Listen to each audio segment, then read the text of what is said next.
Mga Lods, gusto nyo bang makatulong sa kapwa? Marami namang form ng pagtulong, di ba? Yung kahit pag-abot nga lang ng bayad sa loob ng jeep, nakatulong ka na.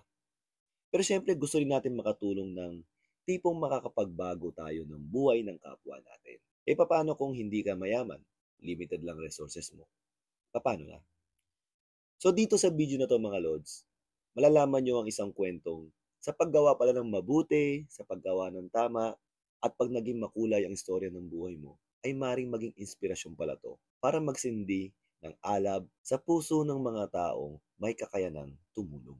Ito yung istorya ni Kuya Darwin na ating main sponsor kaya nasimulan ang Julius Manalo Scholarship Program. So mamaya mga Lods, maririnig nyo ang kwento kung paano nangyari nang dahil na-inspired siya sa kwento ng buhay ko, ay nagdesisyon siya kaagad na magbigay ng tulong sa mga nangangailangan.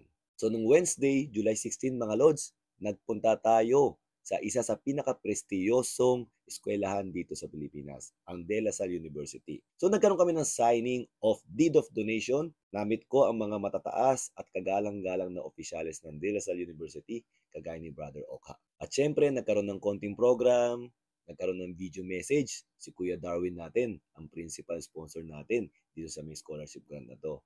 At nabigyan ako ng pagkakataon na magsalita. At dito, kinuwento ko sa kanila kung paano nga ba nagsimula ang Julius Manalo Scholarship Grant na ito. So mga Lods, pakinggan nyo yung mga sinabi. Hindi po ako naganda ng speech kasi gusto ko po mas maging totoo.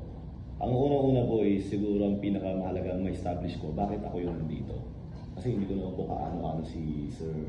And chance ako lang talaga na nakapag-message sa akin.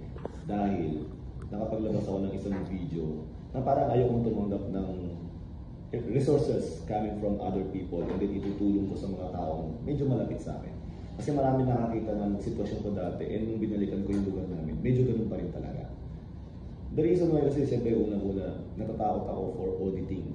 Minsan nanahimik ka na lang, may papadala sa'yo, gumagawa ka na mabuti, ma-audit ka, magagawa ka ng hindi maganda. So gusto kong i-maintain sana yung peace ko. Pero sabi ko, bakit pa ako ngayon mag-maintain ng peace, di ba? And then suddenly si Kuya Darwin nag-message sa akin, chance upon again, tinuruan niya ako kung paano. At sabi niya sa akin, sayang. Naisip ko kung ano sayang mo, di ba? Yung chance upon na inisip ko, hindi pala. It was destined pala para sa better purpose, which is eto na ngayon. So, ang nangyari kasi talaga is na-inspired ako sa story ko, nakarelate siya sa parents niya, and then eventually napag-usapan namin about scholarship. Scholar siya, scholar din ako, nung nag-aaral po ako. But there are scholars na hindi nakaka-graduate. And the reason behind is financial problem pa rin.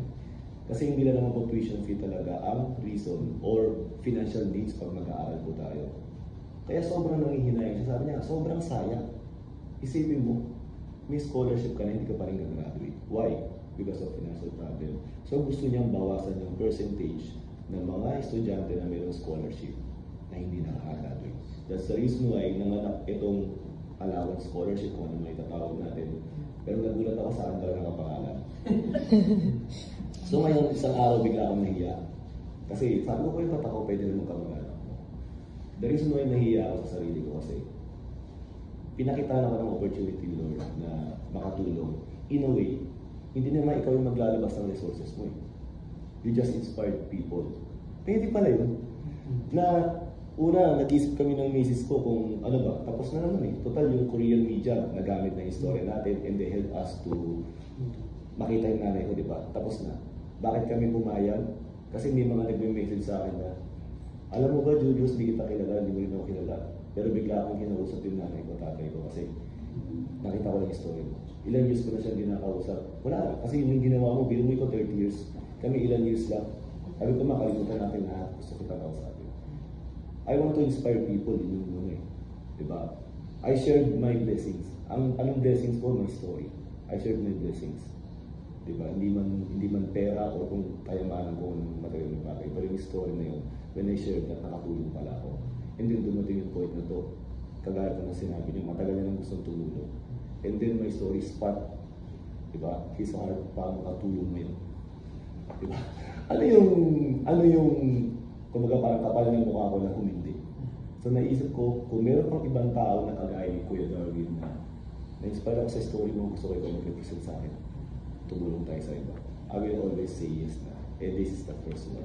And maybe, and hopefully, not the first one. Not the last. Not the last one. Thank you po. Sabi sa'yo, hindi ako mag-English. So, yun lang po. Salamat po sa opportunity na to. Sobrang na-overwhelm ako. Hindi ko akalain na ganito pala. So, sobrang salamat po talaga. Yun lang po. So mga Lods, ito ang istoryang nagpapatunay na kahit na hindi ka sobrang yaman, ay kaya mo pa rin makapagbago ng buhay ng ibang tao. Sa pamamagitan ng paggawa ng tama, paggawa ng mabuti, ay maaaring merong mga taong nakatingin sa iyo at ma-inspire at magkaroon nga ng sindi ang alab ng kanilang puso para tumulong sa kapwa. At kung binigyan ka ni Lord ng opportunity para makatulong, huwag mo nang pakawalan yung pagkakataon na yon. Dahil si Lord, ipapakita lang niya sa iyo yan at meron tayong free will. Ikaw nang bahala kung a-action ka or mag-scroll up ka. Siyempre mga Lods, hindi ko naman tatapusin ng video na to nang hindi ko iparating sa inyo ang sinasabi ni Kuya Darwin. Hindi man niya kayang baguhin ang buong mundo, at least kahit papano, one person at a time ay malaking bagay na. At yung advocacy niya na pay it forward, dahil tinulungan siya ng Lasal dati, hindi naman niya kailangan mag-pay back papunta sa Lasal. But he will pay it forward sa taong nangangailangan. And hopefully, kung yung tulong niya ay maging fruitful in the future, sana yung makatanggap na yon ay makapag-pay it forward din. So dito nagtatapos ang video na to mga Lods. Actually, sobrang overwhelmed talaga ako at nagulat ako nung sa akin ipinangalan yung scholarship program na ito. And hopefully mga Lods, na-inspired din kayo sa kwento na to at meron kayo natutunan. O yun lang mga Lods ha, God bless sa ating lahat. Thank you!